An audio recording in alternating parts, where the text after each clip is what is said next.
بسم اللہ الرحمن الرحیم۔ حضرت ابراہیم علیہ السلام کی پیدائش کا واقعہ۔ حضرت ابراہیم علیہ السلام اللہ کے اولین پیغمبر میں سے ہے۔ ابو البشر، انسان کا باپ، صفی اللہ، خدا برگزیدہ لقب آپ کے زمانے کا تعین نہیں کیا جا سکتا۔ تمام آسمانی کتابوں کے ماننے والوں کا عقیدہ ہے کہ اس روئے زمین پر اللہ جل شانہ نے حضرت آدم علیہ السلام کو تخلیق کیا۔ حضرت آدم کی پیدائش کا احوال کچھ یوں: اللہ تعالیٰ نے تمام زمین سے ایک مٹھی مٹی لے کر آدم علیہ السلام کو بنایا۔ اس لیے زمین کے لحاظ سے لوگ سرخ، سفید، سیاہ اور درمیانے درجے میں، اس طرح اچھے، برے، نرم اور سخت طبیعت والے کچھ نرم درجے کے پیدا ہوئے۔ حضرت ابو موسیٰ الاشعری، اللہ تعالیٰ نے جبرائیل علیہ السلام کو زمین میں مٹی لانے کے لیے بھیجا تو زمین نے عرض کی، میں تجھ سے اللہ کی پناہ میں آتی ہوں، تو مجھ سے کوئی کمی کرے یا مجھے عیب نہ کر دے، اور مٹی کے بغیر ہی واپس چلے گئے اور عرض کی، اللہ، اس نے تیری پناہ میں آنے کی درخواست کی ہے تو میں نے اس کو پناہ دے دی۔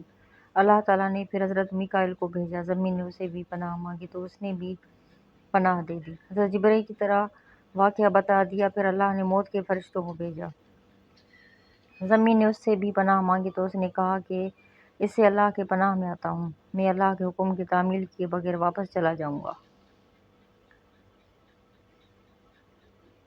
اس کے بعد رسول صلی اللہ علیہ وسلم سے روایت ہوئی تو فرمایا، قیامت کے دن ایمان لانے والے اکٹھے ہوں گے اور کہیں کاش ہم اپنے رب کے پاس سفارش کرنے والا طلب کریں۔ پھر وہ آدم کے پاس آئیں گے، کہیں گے، اے آدم، تو ابو البشر ہے، اللہ نے تجھے اپنی پناہ سے بنایا، فرشتوں سے تجھے سجدہ کرایا اور تجھے ہر چیز کے نام سکھائے۔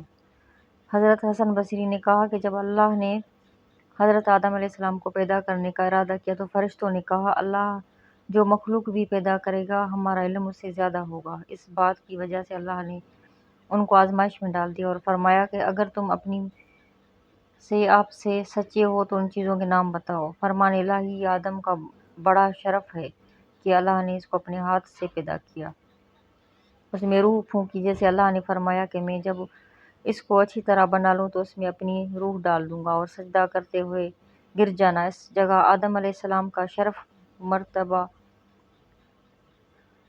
4 لحاظ سے ظاہر ہو رہا ہے۔ اللہ تعالیٰ نے اس کو اپنے ہاتھ سے بنایا، ان میں اپنی روح ڈالی، فرشتوں کو اسے سجدہ کرنے کا حکم دیا اور ان کو اپنی شاہ کے نام بتائے۔ اللہ نے فرمایا، اے نبی صلی اللہ علیہ وسلم، ان پر آدم علیہ السلام کے 2 بیٹوں کا واقعہ پڑھو۔ جب ان دونوں نے قربانی کے پس ان میں سے ایک قربانی قبول ہوئی تو دوسرے نے قبول نہ ہوئی۔ قابل اس جگہ قربانی قبول نہ ہوئی، جس نے کہا میں تجھے ضرور قتل کر دوں گا، تو قبول نہ ہوئی۔ اس نے کہا میں تجھے بے شک قتل کر دوں گا، اگر تم مجھ سے قتل کرنے کے لیے میرے ہاتھ پھیلائے گا تو میں تجھے قتل کرنے کے لیے اپنے ہاتھ تیری طرف نہیں پھیلاؤں گا۔ بے شک میں اللہ سے ڈرتا ہوں جو جہانوں کا پروردگار ہے، بے شک میرا ارادہ ہے کہ تو میرے اور اپنے گناہ کے ساتھ لوٹے، پس تو آگ میں جانے والوں میں سے ہو جائے، اور زیادتی کرنے والوں سے یہی بدلہ ہے۔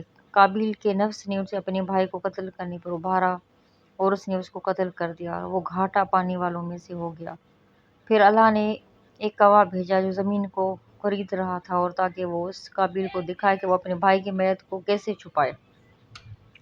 یہ دیکھ کر وہ کہنے لگا، ہائے افسوس، میں اس سے عاجز آ گیا، اور میں اسے کوے کی طرح ہو جاتا تو پس اپنے بھائی کی لاش کو چھپا لیتا۔ پس وہ پشیمانوں میں سے ہو گیا، اور اللہ نے قابیل کو مہلت دی اور وہ عدن کے مشرق کی جانب نوٹ جگہ میں رہائش پذیر ہو گیا۔ وہ اہل کتاب اس کو کنین کہتے۔ اس کی پشت سے فنو پیدا ہوا، فنو کے ہاں اندر، اور اندر کے ہاں محاویل، اور محاویل کے ہاں متوشیل، اور اس کے ہاں لامالک۔